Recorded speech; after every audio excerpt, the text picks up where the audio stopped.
اعوذ باللہ من الشیطان الرجیم بسم اللہ الرحمن الرحیم رب اشرح لی صدری ویسر لی امری واحلل عقدۃ من لسانی یفقهوا قولی رب زدنی علما رب زدنی علما رب زدنی علما اللہم فقہنا فی الدین اللہم فقہنا فی الدین اللہم فقہنا فی الدین اللہم انی اسألک علما نافعا وعملا متقبلا ورزقا طیبا آمین اللہم ربنا آمین۔ ہم نے لاسٹ کلاس میں طلاق کے بارے میں کافی ساری باتیں پڑھی تھی۔ اگر کسی نے کچھ سننا رہ گیا ہے تو وہ پچھلی آیات کو ضرور سن لے تاکہ اگلی آج کی آیات سمجھنے میں آسانی ہو۔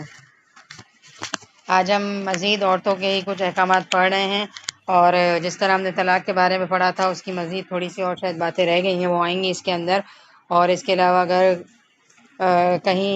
ڈیورس ہو جاتی ہے اور بچہ ہوتا ہے ان کا دودھ پیتا ہے تو اس کے بارے میں کیا حکم ہے، اس کے بارے میں ایک آیت آ رہی ہے، ٹھیک ہے۔ اللہ تعالیٰ نے کمپلیٹ احکامات اس لیے نازل کر دیے ہیں کیونکہ سچویشن سب جگہ پر ڈیفرنٹ ہوتی ہے، کب کس فیز میں زندگی کے آ کے آپس میں نہ بنے اور خدا نہ خواستہ سپریشن کی بات آ جائے تو پھر اللہ تعالیٰ نے ہر پہلو پر رہنمائی کر دی ہے۔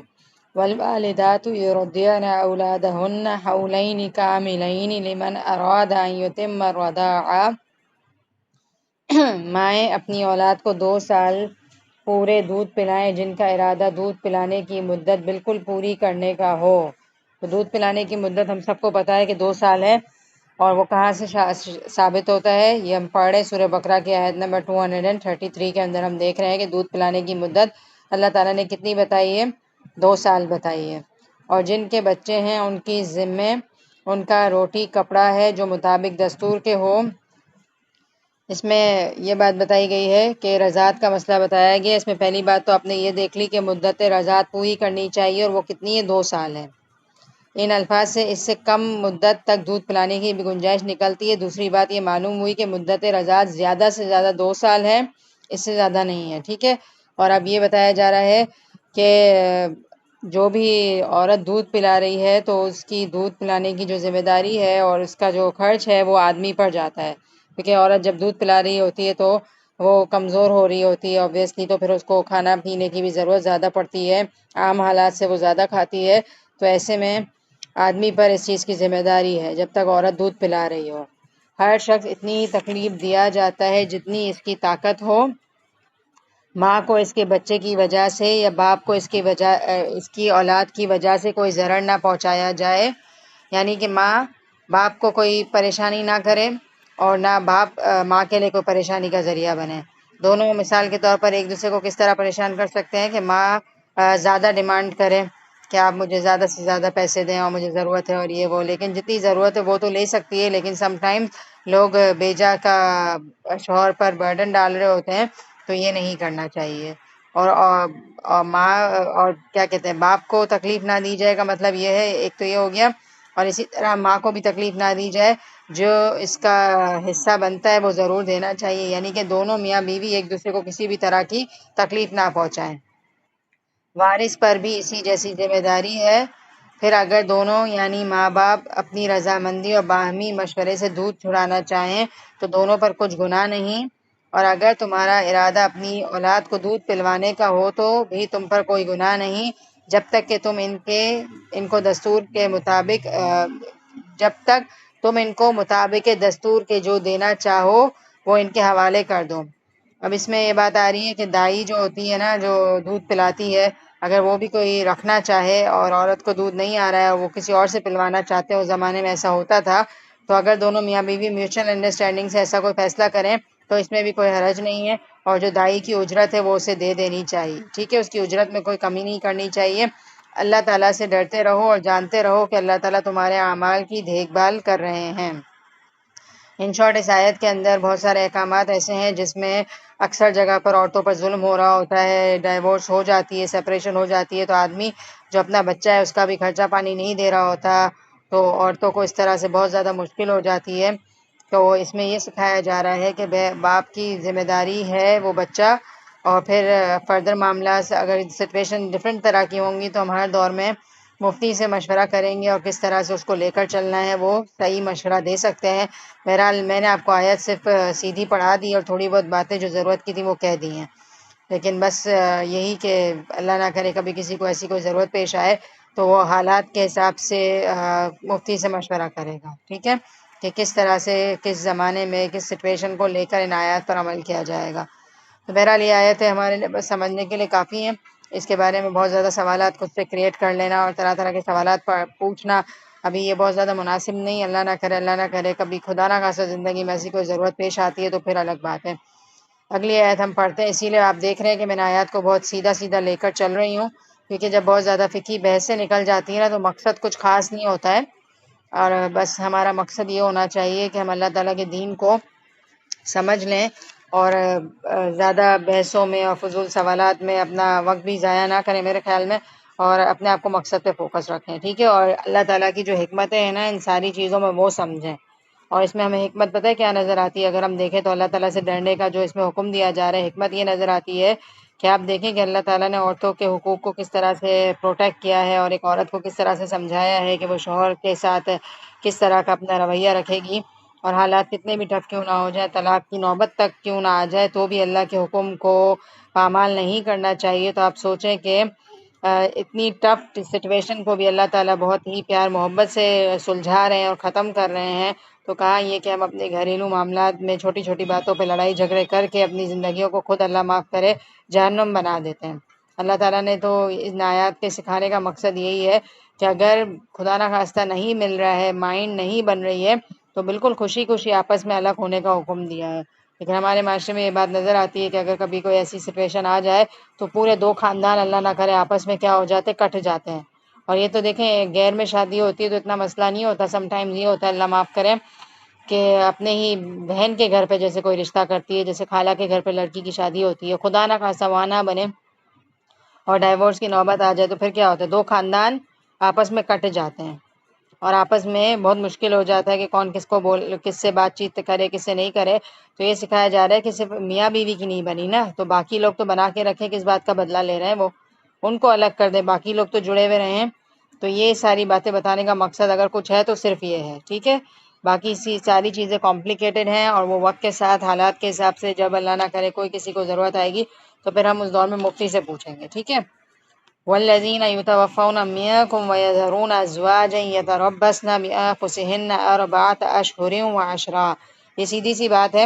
کہ ایک عورت جو بیوہ ہو جائے خدا نہ خواستہ اس کی کتنی عدت ہے، ٹھیک ہے، ہم نے لاسٹ کلاس میں پڑھا تھا طلاق کی عدت 3 مہینے یعنی کہ 3 حیض ہے، اور خلا کی عدت 1 مہینہ ہے، اور بیوہ کی عدت تو آپ سب کو پتا ہوگا، ہمارے معاشرے میں ظاہر سی بات ہے ہم دیکھتے ہیں تو ہمیں جو چیز پریکٹیکل ہو جاتی ہے وہ یاد رہتی ہے۔ تو کیا مدت ہے؟ 4 مہینے اور 10 دن۔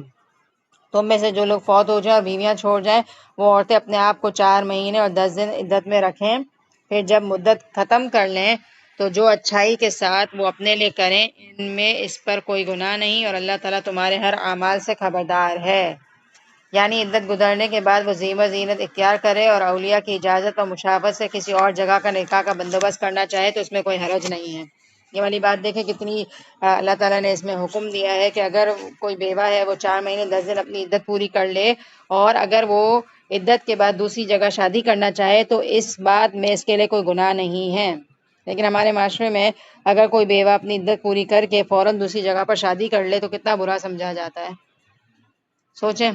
اب دیکھیں کہیں ڈیورس ہو گئی ہو، اب آدمی دوسری شادی تو کر ہی لیتا ہے نا، اس کی تو کوئی عدت نہیں ہوتی، وہ تو اللہ معاف کرے مہینے 2 مہینے کے اندر دوسری شادی کر لیتا ہے۔ لیکن اگر عورت 3 مہینے گزرنے کے بعد، طلاق یافتہ عورت 3 مہینے گزرنے کے بعد اگر کوئی اچھا رشتہ آتا ہے اور کر لیتی ہے شادی تو معاشرے میں کتنا برا سمجھا جاتا ہے، کہا جاتا ہے کہ ابھی جو 3 مہینے ہی ہوئے ہیں اور تم نے شادی بھی کر لی۔ تو اب آدمی جب دوسری شادی کرتا ہے تو مائنڈ نہیں کرتے ہم اس کا حق سمجھتے ہیں، کیونکہ وہ بیوی کے بغیر نہیں گزارا ہو رہا اور اس کو بہت ضرورت ہے اپنی لائف گزارنے کے لیے۔ ظاہر سی بات ہے آدمی کے کام ایسے ہوتے ہیں جیسے کھانا پکا کر دینا یا گھر کی ذمہ داریاں ہوتی ہیں،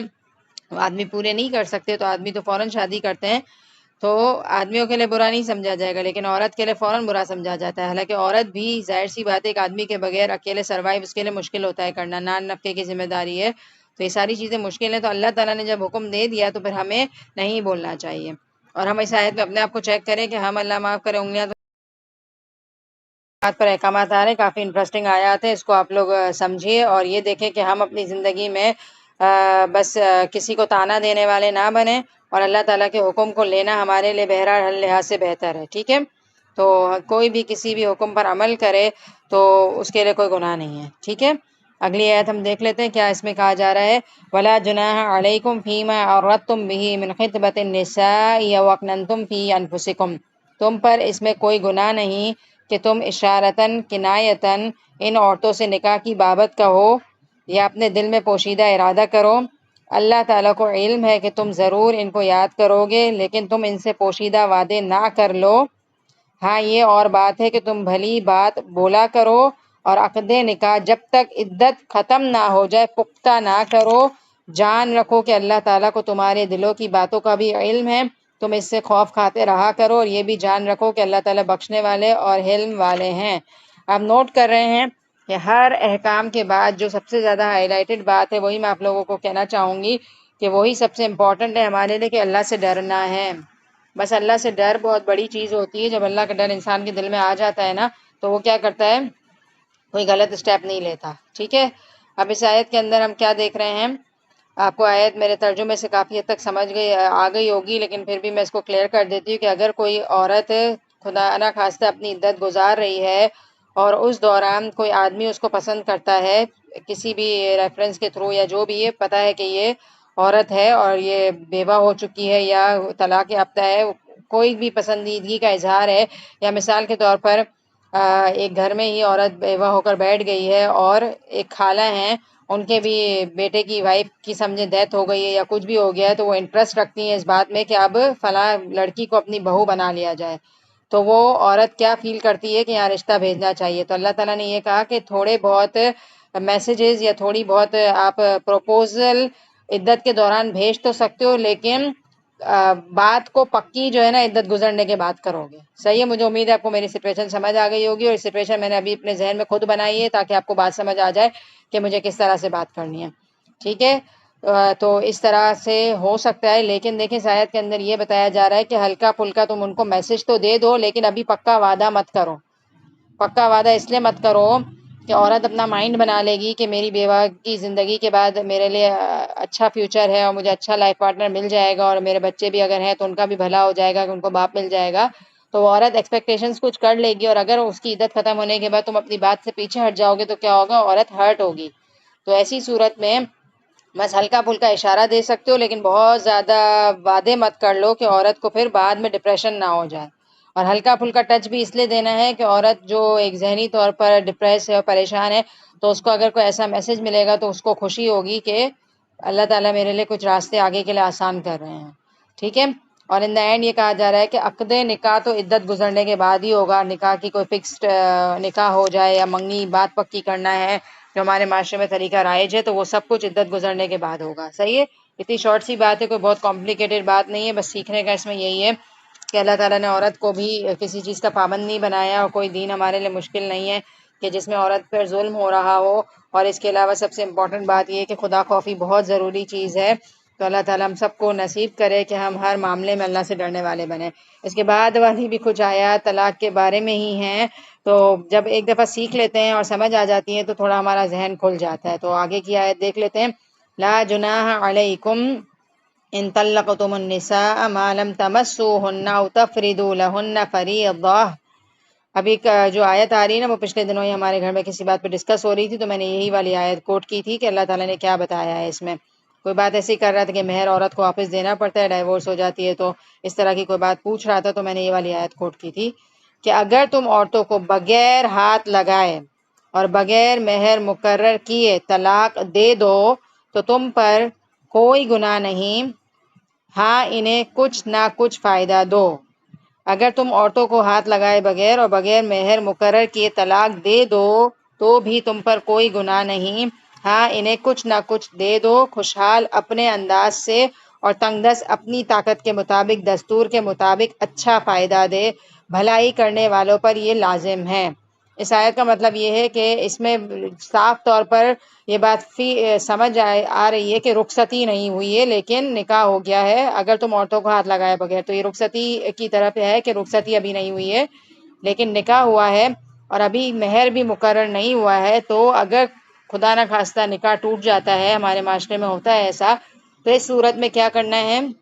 مہر بھی مقرر نہیں ہوا تھا کہ کیا پتہ کیا اماؤنٹ دی ہو، مہر نہیں مقرر ہوا تھا، تو ایسی صورت میں کیا کرنا چاہیے بتائیں؟ ہماری سوسائٹی میں کیا ہوتا ہے؟ ہماری سوسائٹی میں یہ ہوتا ہے کہ گھر والے بھی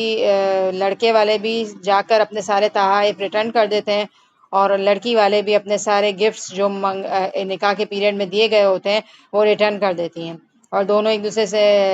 بہت زیادہ دشمنی کر لیتے ہیں اور بات چیت نہیں کرتے، اور کہیں گزر رہے ہیں تو سلام بھی نہیں کر رہے، اور بہرحال ایک قطع تعلقی والی فیلنگ آتی ہے کہ پتہ نہیں کیا ہو گیا ہے۔ تو ایسا کچھ ہو بھی جائے تو کوئی مسئلے والی بات تو نہیں ہے، اللہ تعالیٰ نے وقت پر روک لیا آپ کو رخصتی کرنے سے، صحیح وقت میں اگر نہیں اللہ تعالیٰ نے آگے بہتر رکھا تھا تو اللہ نے روک لیا، اس پہ تو شکر ادا کرنا چاہیے کہ اگر ہمارے کہیں ایسا کچھ ہو بھی جاتا ہے تو اللہ کی آگے ہمارے لیے بہتر پلاننگ ہے، ہمارے لیے یہی بہتر ہوگا، تو اس میں اتنا ہنگامہ اور ناراضگی کی کیا ضرورت ہے؟ اور ہم یہ دیکھ رہے ہیں، اللہ یہ کہہ رہے ہیں کہ اگر ایسی صورت میں تم عورتوں کو تعلق توڑ بھی رہے ہو تو ان کو خالی ہاتھ مت بھیجو، کچھ نہ کچھ دے دو، خوشحال اپنی حیثیت کے مطابق دے گا، اگر کوئی فائنینشیل اسٹرانگ ہے تو اچھی چیزیں دے کر رخصت کرے، اور جو فائنینشیل تھوڑا ہلکا ہے تو ہلکی چیزیں دے کر رخصت کرے، لیکن عورت کو خالی ہاتھ نہیں رخصت کرو، ٹھیک ہے؟ اور اللہ کہہ رہے ہیں حقاً علی المحسنین، یہ احسان کرنے والوں پر لازم ہے۔ ہم کہتے ہیں نا ہم احسان کرنے والے بنے اور ہم ہر حال میں محسن ہونے چاہیے، تو یہ بھی ایک احسان ہے کہ اگر آپ کسی کے ساتھ اس طرح کر رہے ہو تو اس کو اس طرح سے رخصت کیا جائے۔ اب سچویشن کچھ اور ہے اگلی آیت میں، اور وہ دیکھ لیتے ہیں کیا ہے۔ اور اگر تم عورتوں کو اس سے پہلے طلاق دے دو کہ تم نے انہیں ہاتھ لگایا ہو اور تم نے ان کا مہر بھی مقرر کر دیا ہو تو مقررہ مہر کا آدھا مہر دے دو، یہ اور بات ہے کہ وہ خود معاف کر دیں یا وہ شخص معاف کر دے جس کے ہاتھ میں نکاح کی گرہ ہے۔ اب یہ والی آیت آپ لوگوں کو سمجھنی ہوگی، اور اس میں دوسری سچویشن یہ بتائی جا رہی ہے، یہ دوسری صورت ہے کہ خلوت صحیحہ سے قبل ہی طلاق دے دے اور حق مہر بھی مقرر تھا، اس صورت میں خاوند کے لیے ضروری ہے کہ نصف مہر ادا کرے، یعنی کہ اگر اب یہ سچویشن آ رہی ہے کہ اگر تم عورتوں کو اس سے پہلے طلاق دے دو کہ تم نے انہیں ہاتھ لگایا ہو اور یہ رخصتی ہو گئی ہے، ٹھیک ہے نا، اور مہر بھی مقرر تھا، ظاہر ہے شادی ہو جاتی ہے تو مہر تو مقرر ہو جاتا ہے۔ اب یہ آپ لوگ سچویشن سنیں، اس صورت میں اگر ڈیورس ہو رہی ہے تو کیا کرنا ہوگا؟ تو مقررہ مہر کا آدھا مہر دیں، مہر آدھا دیں گے، اور اگر عورت معاف کر دے تو پھر کوئی مسئلہ نہیں ہے، اگر عورت چاہے تو یہ معاف کر دے کہ مجھے آدھا بھی نہیں چاہیے، اور مرد یہ معاف کر دے کہ میں آدھا نہیں پورا ہی دوں گا، سمجھ آ گئی نا بات؟ دونوں معاف کر دیں کا مطلب یہ ہے کہ مرد یہ معاف کر دے کہ میں آدھا نہیں بلکہ پورا ہی دے دیتا ہوں، اور عورت کا معاف کرنا یہ ہے کہ وہ آدھا بھی نہ لے، یا وہ شخص معاف کر دے جس کے ہاتھ میں نکاح کی گرہ ہے، اور نکاح کی گرہ کا مطلب یہ ہے کہ جس نے نکاح کروایا ہے، جو بڑے ہیں ان کے، تو وہ بھی معاف کر دیں یا عورت معاف کر دے۔ تمہارا معاف کر دینا تقویٰ سے زیادہ نزدیک ہے، اور اللہ تعالیٰ دونوں فریقین کو یہ کہہ رہے ہیں تم میں سے جو معاف کرے گا وہ زیادہ تقویٰ والا ہے، جو اپنا حق چھوڑ دے گا وہ اللہ کے نزدیک زیادہ متقی ہے۔ اور آپس کی فضیلت اور بزرگی کو فراموش نہ کرو، وَلَا تَنْسَوُا الْفَضْلَ بَيْنَكُمْ، اور آپس میں احسان کرنے کو نہ بھولو، بے شک اللہ تعالیٰ جو تم کر رہے ہو اس کو دیکھنے والے ہیں۔ تو دونوں سچویشن سمجھ آ گئیں، ایک میں یہ ہے کہ رخصتی نہیں ہوئی ہے تو بھی خالی ہاتھ نہیں بھیجیں گے، خوشی خوشی کچھ دیں گے، اور دوسری سچویشن میں یہ نظر آ رہا ہے کہ رخصتی ہوئی ہے اور مہر مقرر ہو چکا تھا، تو کیا ہے اللہ تعالیٰ نے یہ کہا کہ آدھا مہر لے لیں گے، اور آدمی پر یہ بات ہے کہ وہ آدھا دے آدھا رکھ لے، اور عورت کو چاہیے کہ وہ آدھا بھی معاف کر دے، صحیح ہے؟ تو بہرحال جو جس کا تقویٰ جو معاف کرنا چاہے وہ دونوں فریقین جو سیٹ کریں وہ ان پر ڈیپینڈ کرتا ہے، اور ہمیں اللہ تعالیٰ جو میسج دے رہے ہیں نا وہ آپ دیکھیں، ہمارے لیے اصل میسج یہ ہے وَأَن تَعْفُوا أَقْرَبُ لِلتَّقْوَىٰ، معاف کرنا تقویٰ کے زیادہ قریب ہے۔ اس سچویشن کو ہٹا دیں، کیونکہ الحمدللہ اللہ نہ کرے زندگی میں سچویشن آئے، اور ہر کسی کو نہیں آتی ہے سچویشن پیج۔ اب اس آیت کو آپ دوسری زندگی کے نارمل آیات سے اس کو ریلیٹ کریں کہ جو بھی چیزیں ہوتی ہیں نا اس میں ہم سب چاہتے ہیں کہ سامنے والا ہمارے حقوق دیتا رہے اور ہم بلے نہ دیں، تو اللہ تعالیٰ یہ کہہ رہے ہیں کہ تم اگر اپنے حقوق کو معاف کرتے رہو گے نا تو یہ زیادہ تقویٰ کے قریب ہے۔ کوشش کیا کرو کہ تم اپنے حق دو، اور اگر سامنے والا تمہیں وہ رسپیکٹ، وہ اپریسیشن، وہ تمہاری قدر نہیں کرتا تو کوئی مسئلہ نہیں ہے، تم اپنا کام کرتے رہو، کیونکہ تم کس کے لیے کر رہے ہو؟ اللہ کے لیے کر رہے ہو، اور اللہ سے ریوارڈ لینے کی کوشش کرو۔ اور دوسرا یہ حصہ ہمارے لیے بہت اہم ہے کہ اللہ تعالیٰ یہ کہہ رہے ہیں جہاں بھی تعلقات پہلو باندھ دیے جاتے ہیں اور ان سب کے ساتھ احسان کرنا ہماری ذمہ داری ہے، کیونکہ اس سے لڑ رہی ہے، تو اللہ تعالیٰ ہمیں یہ قانون دے رہے ہیں کہ تم آپس میں احسان کرنے کو نہ بھولو، ٹھیک ہے؟ تو آپس میں ایک دوسرے کے ساتھ احسان کرتے رہو، حسن سلوک کرتے رہو، اور اپنے طور پر بہتر دینے کی کوشش کرو. سامنے سے تمہیں ملے نہ ملے تم اللہ کے لیے کرتے جاؤ، اور کرنا مشکل لگے تو اللہ کی کوالٹی یاد رکھو، ان اللہ بما تعملون بصیر. یاد رکھو اللہ تمہیں دیکھ رہے ہیں. یہ دیکھیں ایک اور آیت آتی ہے، بڑی مجھے اچھی لگتی ہے، اور کبھی کبھی بہت پریشانی ہو جاتی ہے زندگی میں، تو یہ آیت بار بار اس کو ریپیٹیشن کے ساتھ دہرانے سے انسان کو تسلی ہو جاتی ہے. بڑی ہی زبردست آیت ہے، سورۃ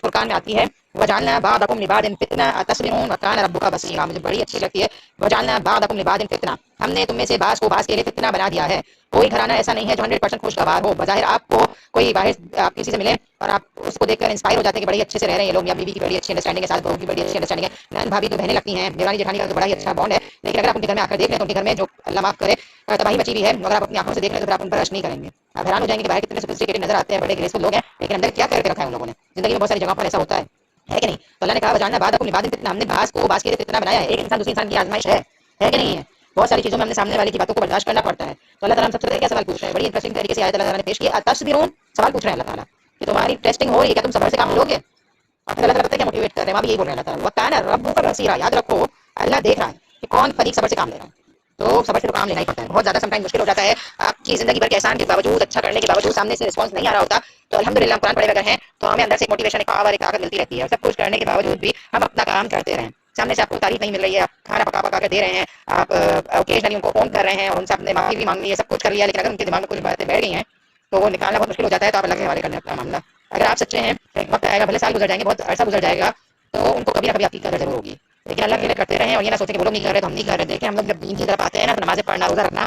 یہ تو دین ہے نو ڈاؤٹ، لیکن اصل یہ دین ہے کہ ہمارے تعلقات ہم نے کیسے رکھے ہیں. اور ہمیں اللہ کو جواب دینا ہوگا، ہر کسی کو جواب دینا ہوگا کہ وہ دوسرے کے ساتھ کیا کر رہا ہے. تو ہم یہ سوچیں کہ میں کیا کر رہی ہوں. اللہ تعالیٰ نے کہا کہ تم معاف کرتے جاؤ، یہ تقویٰ کے زیادہ قریب ہے. متقی بننا چاہتے ہیں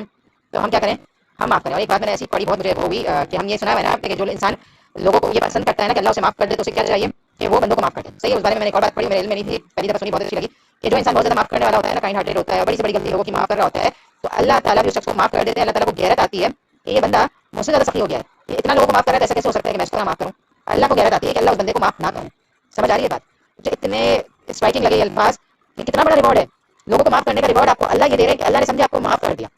اگر آپ کنٹینیوسلی ادھر معاف کر رہے ہیں، ادھر معاف کر رہے ہیں، اس نے برا کیا، اس نے چہرہ چڑھایا، اس نے سلام کا جواب نہیں دیا، آپ نے معاف کیا، اس نے آپ کے ساتھ برا کیا، آپ کی تعریف کی، پھر بھی آپ نے ان کو دل بڑا کر کے کھانا بھیجا اور دل بڑا کر کے بتائی بھیج دی، اوکیجنلی آپ نے فون کر لیا، گھر پہ گئے، مٹھائی وغیرہ دی، بہت کچھ آپ نے کرا ہر طرح سے آپ کر ہی رہے ہیں. تو پھر آپ دیکھیں اللہ کو غیرت آئے گی کہ اللہ بھی آپ کو معاف کر دے. اور جب اللہ نے معاف کر دیا تو بخشے بخشائے ہیں، ہمارے لیے تو پھر جنت ہے.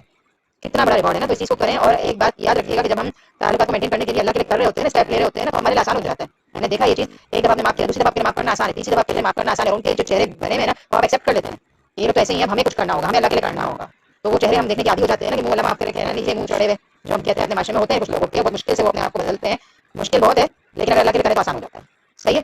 تو بس کچھ باتیں ہیں زندگی میں پرسنلی بہت سارے دور سے انسان کو گزرنا پڑتا ہے. تو بس کچھ باتیں میرے ذہن میں تھی تو میں نے کر دی. اور بس اللہ تعالیٰ ہم سب کو آسانیاں دے، ہمت دے. ایسے رویوں کو برداشت کرنے کی بہت مشکل ہو جاتا ہے، برداشت کرنا اللہ سے مانگ مانگ کر برداشت کرنا آتا ہے. ٹھیک ہے. تو بس اللہ سے دعا کریں کہ ہماری طرف سے قطع رحمی نہ ہو، اللہ تعالیٰ ہماری طرف سے رحمی کرے. اس کے بعد والی آیت بہت انپورٹنٹ ہے، کوئی مس نہیں کیجیے گا. ساری آیت کو ضرور سنیں. والی آیت، حافظوا علی الصلوات والصلاۃ الوسطیٰ وقوموا للہ قانتین. نمازوں کی حفاظت کرو، بالخصوص درمیان والی نماز کی، اور اللہ تعالیٰ کے لیے عبادت کھڑے رہا کرو. درمیان والی نماز کون سی ہے؟ اکاؤنٹنگ میں گنیے، فجر، ظہر، عصر، مغرب، عشاء. بیچ کی نماز کون سی بنتی ہے؟ وسطیٰ کون سی ہے؟ عصر کی نماز. نماز عصر کو صلاۃ وسطیٰ کہا جاتا ہے. آیت کی روح سے پتہ چلتا ہے اللہ نے کہا کہ نمازوں کی حفاظت کرو. میں بہرحال ہر نماز کی حفاظت کی بہت زیادہ تاکید ہے، اور اسپیشلی ہائی لائٹ کسی بھی چیز کو کرنے کا اس لیے کہا جاتا ہے کہ اس کی فضیلت بہرحال زیادہ اہم ہوتی ہے. لیکن دیکھیے سائز ہم یہ ہرگز نہیں لیں گے کہ بھائی اگر کوئی اور نماز میں سو جائے تو مسئلہ نہیں ہے، بس عصر کی نہیں میں سونی چاہیے. مثال کے طور پر کیا کہتے ہیں، ایک بڑا بھائی ہے، وہ 5-6 اپنے بھائیوں کو لے کر کہیں جا رہا ہے، تو والدین اگر گھر سے نکل رہا ہے وہ بچہ، تو اس کو کیا کہیں گے کہ بیٹا اپنے بھائیوں کا خیال رکھنا اور یہ چھوٹے والے کا زیادہ خیال رکھنا. اسی طرح کے الفاظ ہے نا. تو بچہ گھر آیا کیا کہے کہ میں نے چھوٹے والے کا خیال رکھا، باقی ساروں کا خیال نہیں رکھا. تو کیا طریقہ درست ہوگا؟ نہیں ہوگا نا درست. اس کو عقل ہوگی، اس کو سمجھ ہوگی کہ اللہ تعالیٰ والدین نے جو بات کہی ہے اس کا مقصد یہ ہے کہ چھوٹا والا چھوٹا ہے تو اس لیے اس کا زیادہ خیال رکھنا ہے، باقی والے تو بڑے ہیں ان کا اتنا نہیں رکھنا، لیکن رکھنا تو ہے نا. تو اس سے میں صرف کلیئر کر رہی ہوں یہ والی بات کہ کوئی اس بات سے یہ نہ سمجھے کہ اگر باقی نماز آگے پیچھے ہو گئی تو اتنا مسئلہ نہیں ہے، بس ایسا نہیں ڈراپ ہونی چاہیے. تو کہنے کا مطلب یہ کہ 5 نماز ہم پر فرض اور ان کی پابندی ہر صورت ہے، لیکن ایسا کو اس لیے ہائی لائٹ کیا گیا کہ اثر کی فضیلت اہمیت اپنی جگہ پر ہے. کیونکہ ایک حدیث کا مفہوم ہے جس میں آتا ہے کہ جس شخص کی فجر کی اثر کی نماز فوت ہو جائے تو اس کے لیے ایسا ہے جیسے اس کے گھر والے اور اہل و عیال سب برباد ہو گئے ہیں. آپ امیجن کر سکتے ہیں کہ کوئی شخص کہیں ٹرپ پر گیا ہوا اور سفر میں گیا ہوا اور وہ گھر آئے، وہ اپنے گھر کو جلا ہوا دیکھے اور یہ بھی پتہ چلے اس کو کہ پہلے وہ سمجھے کہ صرف گھر جلا ہے، اور پھر وہ گھر کی طرف جا رہے تو اس کو پڑوس والے یہ بتا رہے کہ تمہارے جو رہ رہے تھے اس کے اندر بیوی اور بچے سب کے سب ایک آفت آئی ہے، عذاب آیا ہے، آگ لگی، اس میں تباہ ہو گئے ہیں. تو اس شخص کا کیا حال ہوگا؟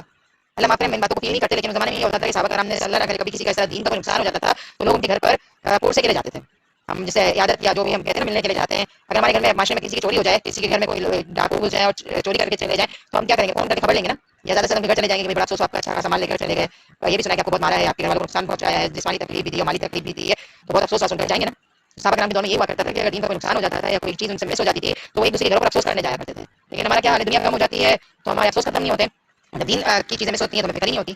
تو یہی بات ہے کہ عصر کی نماز کی بہت زیادہ اہمیت آ رہی ہے، لہٰذا اس نماز کو ڈراپ نہ کریں، اور نماز کی اس لحاظ سے بھی امپورٹنٹ ہو سکتی ہے کہ آپ سوچیں کہ عصر کے ٹائم پر جو ہوتا ہے نا، جو ایک آدمی ہے یا عورت ہے، چلیں آدمی کیا کرتے ہیں، اس کو بزنس کر رہے ہوتے ہیں اور پیک وقت ہوتا ہے ان کی کمائی کا، اور مگر کے ٹائم پر وہ وائنڈ اپ کر رہے ہوتے ہیں بزنس کو، تو وہ وقت جو ہوتا ہے نا اس وقت آپ دکان بند کر کے جاؤ، بڑا ہی آپ کو مشکل لگتا ہے کہ بھائی میں گیا تو اتنے سارے گاہک آ رہے سب رک جائیں گے۔ تو آپ یقین مانیں میری آزمائی بھی بات ہے کہ جو انسان نماز کی پابندی کرتا ہے نا، ٹائم پر اپنی دکان کو بند کر دیتا ہے نا، اس کی دکان میں جو برکت ہوتی ہے وہ کہیں اور نظر نہیں آتی۔ اور ایک دفعہ میں نے مثال بھی دی تھی، ایک بات کوٹ کی تھی اپنی باقاعدہ، کہ ہم لوگ ایک جگہ پہ گئے تھے اور ہم نے سرسری طور پر دیکھا تھا کہ کچھ دوپٹے ہمیں ریزنیبل لگ رہے تھے اور بڑے اچھے لگ رہے تھے، ٹھیک ہے، تو ہم ان سے ڈیلنگ کر رہے تھے، اذان کا ٹائم ہوا اور وہ چلے گئے دکان بند کر کے۔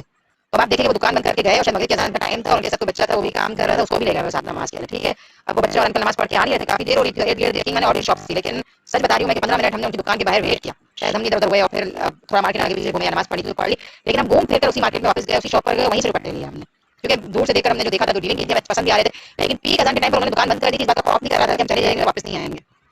اللہ کے لیے وہ چلے گئے تھے، ہم ان کا انتظار کر رہے تھے، یقین مانیے میری امی مجھے یاد ہے بہت اچھے طریقے سے کٹو کا مارکیٹ وہاں بیٹھ کر انتظار کر رہے تھے، اور پتہ ڈال کے چلے گئے تو ہم دونوں کہ اگر اس وقت عصر کے ٹائم پر آج کل پلیز عصر کو پکڑیں آپ لوگ، خدا نہ خواستہ کوئی سو رہا ہے 4:30 بجے کے ٹائم پر اذانیں ہو رہی ہوں، آنکھ لگا رہے 5:45 آنکھ کھولی تو عصر گئی، کیونکہ عصر کا ٹائم آج کل کتنا ہو گیا 42 کچھ ہو گیا ہے، تو عصر کی نماز کو پکڑ کے رکھیں۔ چھوٹے دنوں میں لوگ سستی کرتے ہیں تو ہمیں نہیں کرنی سستی۔ یہ سوچیے گا کہ لوگ کس کس طرح سے نمازوں کی قربانی دے رہے ہیں اور نمازیں پڑھ رہے ہیں، سردی میں اٹھ کر وہ لوگ نمازیں پڑھتے ہیں، ہمارا کیا حال ہے؟ ہم تو کچھ بھی نہیں کر رہے اور ہمیں سردی میں وضو کرنا بہت مشکل لگتا ہے، تو کیا اتنی مشکل آ گئی ہے؟ دنیا کے لیے کیا نہیں کرتے ہم فیشن کے نام پر کیا نہیں کرتے؟ کہ اللہ کے لیے ہم وضو نہیں کر سکتے؟ ہم فیشن کے نام پر کیا کچھ کر رہے ہوتے ہیں، تو ہم اللہ کے لیے بھی تھوڑی سی قربانی دے سکتے ہیں نا۔ تو پلیز اس نماز کو پکڑیے اور ہمیں نماز نہیں چھوڑنی ہے، اور انشاءاللہ وَقُومُوا لِلَّهِ قَانِتِينَ، اور کھڑے ہو جاؤ اللہ کے آگے ادب سے کھڑے ہوتے ہیں ہم نماز میں۔ ادب سے کھڑا ہونا کیا ہے؟ دنیاوی طور پر آپ کسی بڑے کے آگے کھڑے ہوتے ہیں تو آپ کا پوسچر بھی جھکا ہوا ہوتا ہے، آپ کے اندر ایک عاجزی سی ہوتی ہے کہ بھئی میں بڑے کے آگے کھڑا ہوں، تو ہم اللہ کے آگے کھڑے ہیں تو ہماری نماز میں اللہ اکبر کہنے کے بعد جو آپ سینے پر ہاتھ باندھتے ہیں، ہمارے اندر ایک جھکاؤ سا ہونا چاہیے، ہمارے دل کے اندر ایک جھکاؤ ہونا چاہیے، دل کے اندر اللہ کی یاد ہونی چاہیے، تو فزیکل طور پر ہم خود ہی جھکے ہوئے نظر آئیں گے۔ جب ہم اللہ کو یاد کر رہے ہوں گے، ہمارا دل حقیقی معنوں میں الحمدللہ رب العالمین بولے گا، حقیقی معنوں میں ہم اللہ اکبر کہیں گے، تو ہمارے اندر عاجزی شو ہونے لگے گی۔ صرف جسمانی عاجزی کافی نہیں ہے، دل کی عاجزی چاہیے۔ جو انسان دل سے اللہ اکبر کہے گا، اللہ کی تعریف بیان کرے گا، خود بخود اس کی نماز میں پوسٹر ایسا ہو جائے گا کہ عاجزی نظر آئے گی اس کے اندر، ٹھیک ہے۔ فَإِنْ خِفْتُمْ فَرِجَالًا أَوْ رُكْبَانًا، یہ آیات سن کر آپ لوگ جائیں، جو لوگ اچانک اینڈ کر دیتے ہیں کلاس وہ ضرور یہ آیات سنیں، کیونکہ بہت امپورٹنٹ اللہ تعالیٰ نماز کی اہمیت بتا رہے ہیں۔ پھر اگر تمہیں خوف ہو تو کیا کرو، پیدل ہی صحیح یا سواری پر ہی صحیح، پھر تم امن کی حالت میں جب آ جاؤ تو اللہ کا ذکر کرو جس طرح کہ اس نے تمہیں سکھایا ہے، اور اس بات کی تعلیم دی جسے تم نہیں جانتے تھے۔ تو اس آیت کے اندر یہ والی بات بتائی جا رہی ہے کہ اگر کوئی خوف کی حالت میں ہے، جیسا کہ اس زمانے میں ہوا کرتا تھا، اور آج ہمارے دور میں تو ایسا کوئی خوف نہیں ہے، لیکن اللہ نہ کرے کبھی کوئی دشمن کا خوف ہو، تو ہم کیا سمجھے اس حالت میں نماز معاف ہے؟ کہ میں بہت خوف ہے بھائی، بہت خوف کی کیفیت ہے، دشمن سر پہ کھڑا ہے، تو نماز معاف ہو گئی۔ آپ کو پتہ ہے تلوار کے سائے میں پڑھی ہے صحابہ کرام نے نماز، سمجھتے ہیں اس بات کو؟ تلوار سر پر معلق تھی اور اس حال میں انہوں نے نمازیں پڑھی ہیں، ایک نماز نہیں چھوڑی انہوں نے اپنی زندگی میں کبھی بھی۔ تبھی تو جنت کی خوشخبری دے دی گئی تھی ان کو دنیا میں ہی، کیونکہ انہوں نے دنیا سے زیادہ ہمیشہ آخرت کو پریفر کیا تھا۔ اللہ یہ کہہ رہے کہ خوف کی حالت ہو نا، دشمن تمہارے سر پہ کھڑا ہو، تو کیا کرو؟ پیدل چل رہے ہو اللہ اکبر کہہ دو، نماز پڑھتے جاؤ، نماز نہیں چھوڑو، نماز کا ٹائم نکل رہا ہے تو پڑھتے جاؤ، رائٹ؟ یا سواری میں ہو، کوئی گھوڑے پر ہو اور سواری کر رہے ہو، نماز کا ٹائم نکل رہا ہے اور دشمن کا خوف ہے، سواری پر ہو، سواری پہ پڑھ لو نماز، لیکن نماز نہیں چھوڑو گے۔ اب ایسی حالت میں جو نماز پڑھی جائے گی وہ ظاہر سی بات ہے کافی جلد بازی میں ہوگی، تو اللہ نے یہ کہا کہ وقتی طور پر تم اپنا فرض ادا کر لو، پھر جب تمہارے حالات ٹھیک ہو جائے نا، فَإِذَا أَمَنْتُمْ، پھر تم جب امن کی حالت میں آ جاؤ، فَإِذَا أَمِنْتُمْ، تو پھر تم کیا کرو، اللہ کا ذکر کرو سکون سے بیٹھ کر، اور اس طرح سے اللہ کو یاد کرو جس طرح سے اللہ تعالیٰ نے تمہیں سکھایا ہے۔ اس آیت سے یہ بات نظر آتی ہے کہ اگر ہم بھی سمجھے ہماری شادیاں وغیرہ کی سیزن چل رہے ہیں، ہمارے گھر میں کوئی شادی ہو رہی ہے، بہت کلوز ریلیٹیوز ہیں اور بہت کچھ ہو رہا ہے، ہم شاپنگ پہ جا رہے ہیں اور عصر کی نماز بازاروں میں آتی ہے تو کچھ لوگ اللہ معاف کرے چھوڑ دیتے ہیں، عصر مغرب 2-4 نماز ایک ساتھ چھوڑ دیتے، پھر گھر آ کے قضا کر کے خوش ہوتے ہیں. تو قضا کرنے سے آپ کو نماز کا ثواب نہیں ملے گا اور ہرگز وہ نماز واپس نہیں آئے گی. قضا کا مطلب ہوتا ہے موت، اور جب کوئی چیز مر جاتی ہے تو آپ جتنا بھی اس کے آگے بیٹھ کر رو لیں اور اسے واپس لانے کی تمنا کریں، وہ انسان دنیا میں واپس نہیں آ سکتا. ایک دفعہ ہماری ٹیچر نے اس طرح بتایا تھا کہ قضا کا مطلب موت ہوتا ہے، لیکن ہم یہ سمجھتے ہیں کہ قضا نماز کا مطلب یہ ہوتا ہے کہ اگر میں نے دوبارہ پڑھ لی ہے، جیسے فجر کے لیے اٹھے نہیں، روز اٹھ کر آپ ظہر سے پہلے 2 فرض پڑھیں اور آپ یہ سمجھیں کہ میں نے قضا کر لی ہے، بھائی مجھے تو اجر مل گیا، تو یہ طریقہ درست نہیں ہے. ہاں مانا اللہ نہ کرے سال میں ایک آدھ دفعہ ایسا ہو جائے، سال کا لفظ یوز کر رہی ہوں میں، ہفتے کا نہیں، سال کا لفظ یوز کر رہی ہوں، سال میں ایک آدھ دفعہ ایسا ہو جائے کہ کوشش کے باوجود اللہ نہ کرے آنکھ نہ کھلے، تو کیا کہتے ہیں، پھر اللہ نہ کرے انسان قضا کرتا ہے تو، اور اس میں بھی انسان بہت شرمندہ ہو اللہ کے آگے، بہت زیادہ نوافل ادا کرے، بہت استغفار کرے، تو پھر کیا ہوگا، وہ آلٹرنیٹ ہو جائے گا، لیکن عادت نہ بنائیں. کل ہی میں ایک بات سن رہی تھی، ایک چھوٹا سا لیکچر تھا، بالکل چھوٹا سا، میں نے اپنے اسٹیٹس پہ بھی لگایا تھا، اگر آپ میں سے کوئی دیکھنا چاہے تو دیکھ سکتا ہے یا میں واپس سینڈ کر دوں گی. وہ بات یہ کر رہے تھے اسکالر کہ اگر تمہاری کوئی نماز قضا ہو جائے تو تم کیا کرو، اللہ کے آگے اٹھ کر اتنا گر گراؤ، اتنی معافی مانگو کہ شیطان پھر دوسرے دن ہے نا تمہیں خود اٹھا دے گا. شیطان یہ سوچے گا کہ اس کے لیے نماز پڑھ لینا ہی بہتر ہے بھائی، کیونکہ اس نے کیا کرا، دوسرے دن اٹھ کے اتنا رویا، اتنے نوافل پڑھے، اتنے استغفار کرے کہ اس کا مقام و مرتبہ اتنا بلند ہو گیا کہ یہ تو میں افورڈ نہیں کر سکتا، اس سے بہتر یہ کہ وہ فرض نماز پڑھ کر ٹائم پر ہی اجر لے لے. تو سوچیں، کچھ لوگوں کو شیطان کچھ لوگوں سے دور بھاگتا ہے، لیکن ہم جیسے لوگوں کے تو قریب شیطان ہوتا ہے نا، وہ ہمیں تھپکیاں دے کے سلا دیتا ہے اور ہم بڑے آرام سے سو رہے ہوتے ہیں اور پھر اٹھ نہیں پاتے نمازوں کے لیے. تو بہت زیادہ ضرورت ہے کہ ہم اپنی کریکشن کریں، اپنے آپ کو چیک کریں کہ ہمارے نزدیک نماز کی کیا امپورٹنس ہے، نماز کی پابندی کریں. اور میں آپ لوگوں سے ریکویسٹ کروں گی کہ ہم سب کے اس میں سرکل میں ہم جوان یا لڑکیاں بیٹھے ہوئے، ہماری اولادیں ہمارے ہاتھ میں ہیں، ہمارا سرمایہ ہے، ہم ان کو نماز کا پابند بنائیں اور ایسا پابند بنائیں کہ وہ زندگی میں کبھی کوئی نماز نہ چھوڑیں. اور میں کوئی بڑی بات نہیں کرتی، بس میں آپ لوگوں کو کافی دفعہ بتا بھی چکی ہوں کہ ہماری نمازی بننے کے پیچھے ہمارے والد صاحب کا بہت زیادہ ہاتھ ہے. الحمدللہ ماشاء اللہ انہوں نے ہمیں بہت ہی بچپن سے نماز کا عادی بنایا ہے، اور ایسا عادی بنایا ہے کہ واقعی ہمیں یہ امپورٹنس دی ہے کہ نماز چھوڑنا بہت بڑا گناہ ہے، چھوڑ ہی نہیں سکتے آپ. ہر سچویشن میں انہوں نے ہمیں نماز پڑھائی ہے. اور مجھے ابھی سردی کے دن ہے تو یہ بات یاد آ رہی ہے کہ وہ ہمیں سردی میں بھی ہماری بلینکٹ لے لیا کرتے تھے اور ہمارے اوپر پانی ڈال کر فل پنکھا تیز کر کے نکل جایا کرتے تھے روم سے باہر. اور مجھے یاد ہے باقاعدہ اتنی، بس بہت پرانی بات آپ سے کر رہی ہوں کہ شاید ہماری عمر 10 سال کی ہوا کرتی تھی اس وقت، اتنی چھوٹی عمر سے وہ اس طرح ہمارے ساتھ بہیو کرتے تھے. اور الحمدللہ پھر جب ہم بالکل بلوغت پر پہنچے تو الحمدللہ اللہ کا فضل ہے کہ نماز کوئی قضا نہیں ہوئی ہماری، صرف اس وجہ سے کہ ہمارے والد کی ایفرٹ تھی اس میں.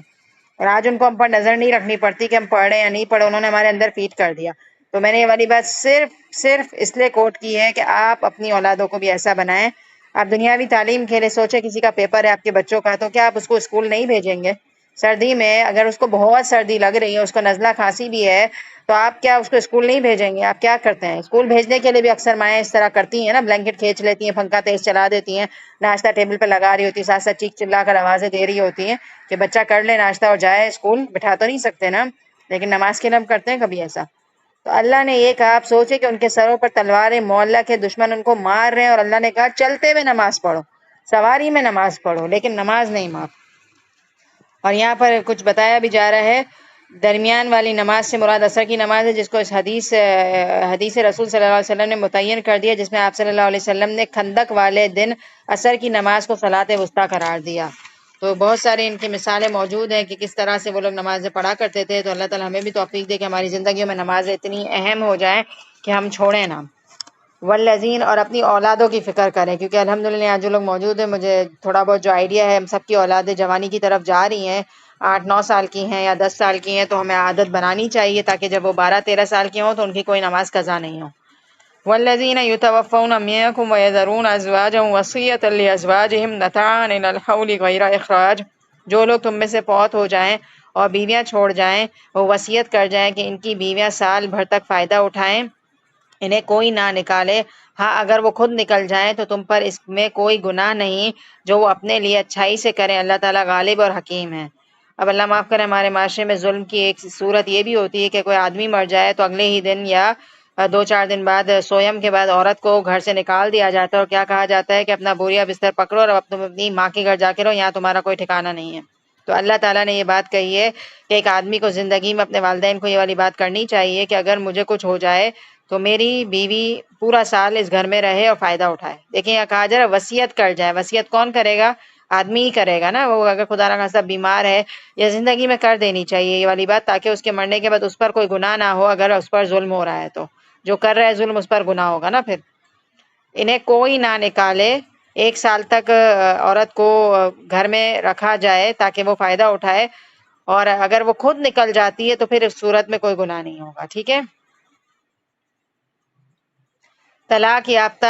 یا طلاق والیوں کے لیے اچھی طرح فائدہ پہنچانا ہے، پرہیزگاروں پر لازم ہے، اور اگر کوئی طلاق یافتہ ہے تو اسے بھی فائدہ دینا چاہیے، اسے بھی دھک کر کے اپنے گھر سے نہیں نکالنا چاہیے، یا اسے، میں نے کہا نا کہ بہت ساری سچویشنز ہوتی ہیں جس میں ہم نے پیچھے والی آیات میں یہ پڑھا کہ رخصتی نہیں ہوئی اور یہ والی ساری سچویشنز پڑھی، تو اس میں بھی آپ دیکھ رہے ہیں کہ کچھ نہ کچھ دے کر رخصت کرنا ہے، خالی ہاتھ نہیں نکالنا چاہیے عورتوں کو، کیونکہ عورتوں کا بھی حق ہے۔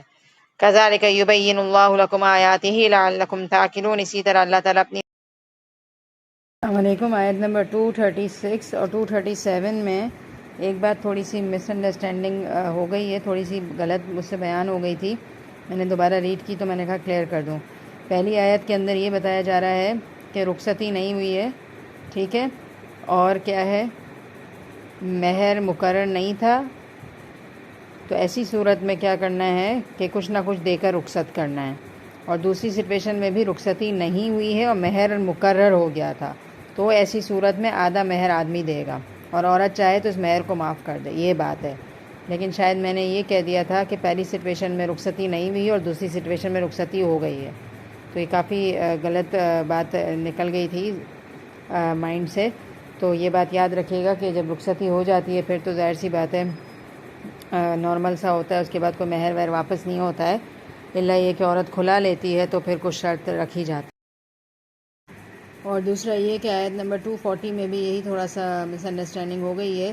کہ عورت اگر بیوہ ہو جاتی ہے تو پورا سال اس کو شوہر کے گھر میں رکھنے سے کوئی روک نہیں سکتا، وصیت کر کے جائے، تو یہ آیت منسوخ ہو چکی ہے، اور اب فائنل آیت یہ ہے جو پہلے ہم نے پڑھی کہ اگر کوئی مرد فوت ہو جائے تو عورت کے لیے وصیت کے حصے مقرر ہیں، اس کو اس میں سے ہی حصہ دیا جائے گا، اور اس کے علاوہ کوئی مرد یہ وصیت کرنے کی اس کو ضرورت نہیں ہے کہ اس کے مرنے کے بعد اسی کے گھر میں رہے یا اس کو نان نفقہ ملتا رہے۔ شریعت نے وصیت کے جو احکامات نازل کیے ہیں اس میں عورت کا حصہ مقرر کر دیا ہے کہ شوہر مر جائے تو عورت کا